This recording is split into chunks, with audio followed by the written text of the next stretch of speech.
This week we'll be working on comparing fractions using the greater than, less than, or equal to symbol. Let's look at some examples. When comparing 6/8 to 5/8, let's always begin by looking at the denominators.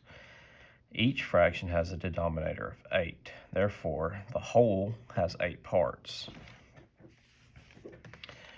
So let's take a look at the numerators. 6 is greater than 5.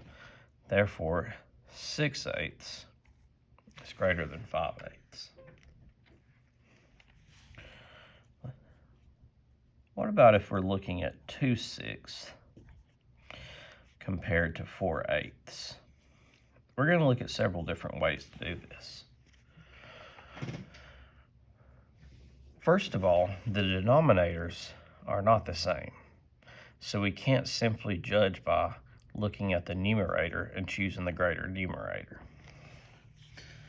So in this case, let's first look and see if any of these fractions are equal to a half, or look and see if one is greater than or less than a half. Let's start with 2/6. What is half of 6? It's 3. 2 is less than 3, so this fraction is less than half. Now let's check 4/8. 4 is half of 8, so this fraction is equal to 1/2. We could decide now that 1/2 is greater than any fraction that's less than half. So in this case, 2/6 is less than 4/8. But there's another strategy that if you're still not 100% sure, that can help you get to 100% surety. Let's take our denominators of 6 and 8, and let's start listing multiples of each of these numbers.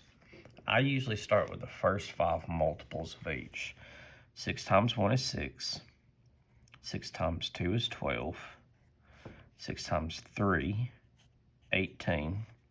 6 times 4, 24. 6 times 5 is 30.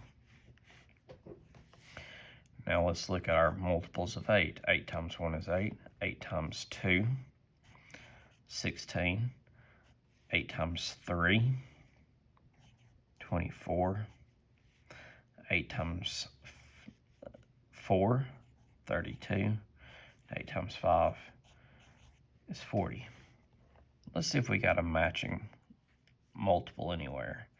I see that 24 is a multiple of both. So that's going to be our new denominator for each of these fractions. 24.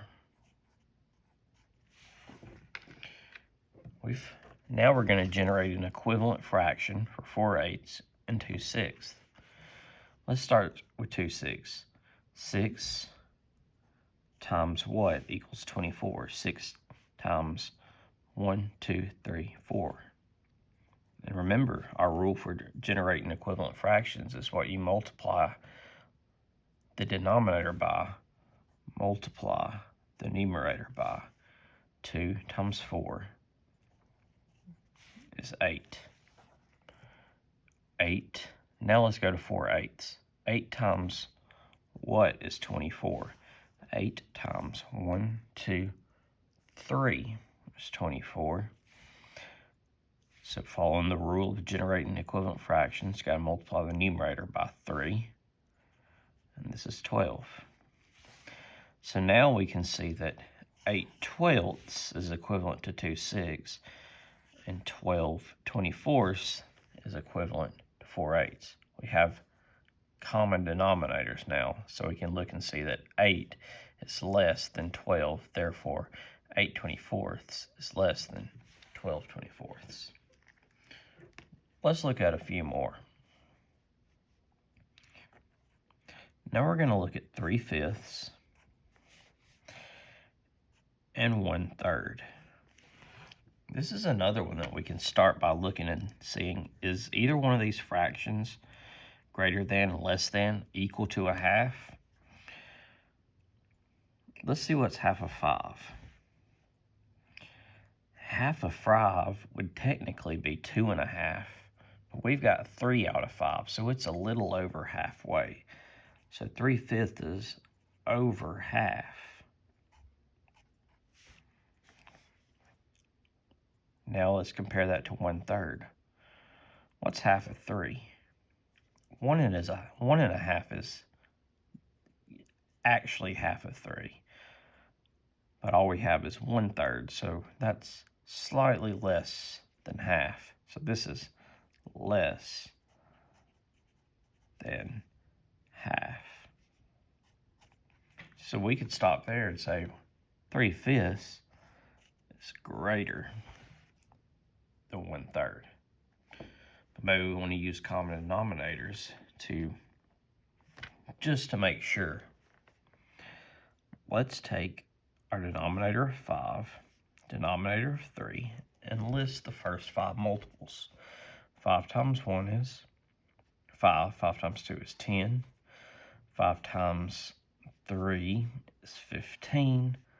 5 times 4 is 20. And 5 times 5 is 25. 3 times 1 is 3. 3 times 2 is 6. 3 times 3 is 9. 3 times 4 is 12. And 3 times 5 is 15. When we look through our common denominator multiples, we get 15 as our common denominator. 5 times 3 equals 15. So 3 times 3 equals 9. 3 times 5 equals 15. So 1 times 5 equals 5. So 9/15 is greater than 5/15. Now we're going to take a look at one last one. And this fraction is going to be 7/8. And we're comparing it to 10/12. Now 7 is 1 away from 8, so this is 1 away from being a whole number. And 10 is 2 away from 12, so this one's very close to being a whole number. Both are over half, so it's going to be we cannot use our benchmark of a half to determine if one is greater or less. So this is where common denominators is going to be very helpful. Let's take our denominator of 8 and 12 and start listing the first 5 multiples. 8 times 1 is 8. 8 times 2, 16. 8 times 3, 24. 8 times 5, or 8 times 4 is 32. And 8 times 5 is 40. Now 12 times 1 is 12. 12 times 2, 24. 12 times 3, 36. 12 times 4, 48. 12 times 5, 60.